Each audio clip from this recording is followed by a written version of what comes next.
In today's video, I'm going to teach you how to loop a custom show in kiosk mode in Microsoft PowerPoint.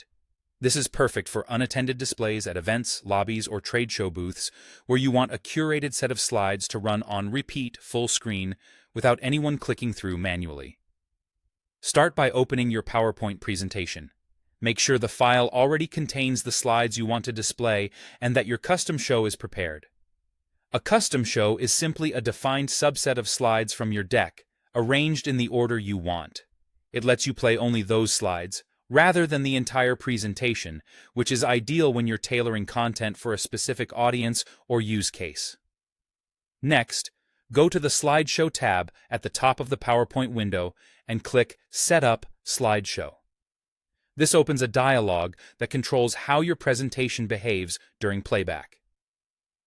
Under Show Type, choose Browsed at a Kiosk, Full Screen.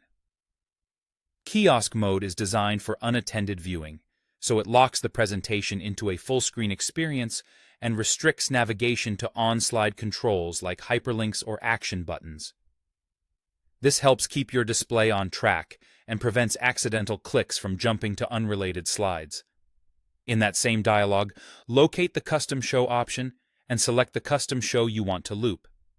This tells PowerPoint to use your curated slide sequence rather than the entire deck. If you've created multiple custom shows, pick the one that matches the content you intend to play on your kiosk display.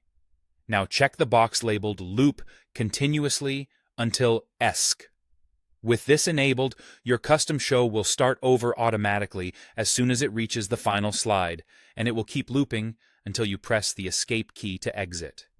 This is what gives you that continuous, hands-free playback. Click OK to apply your settings. You can now start the slideshow as you normally would to test it. You should see it open full screen, play only your selected slides, and repeat seamlessly without any additional input. When you're done, press ESC to stop the loop. A few quick tips before we wrap up.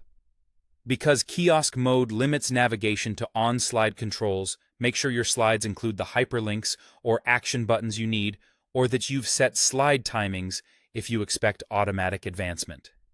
If the show isn't advancing, that's usually the reason. For public displays, also ensure your computer's sleep settings won't interrupt the slideshow. And that's it. Your custom show is now set to loop in kiosk mode, giving you a reliable, professional, and hands-free presentation.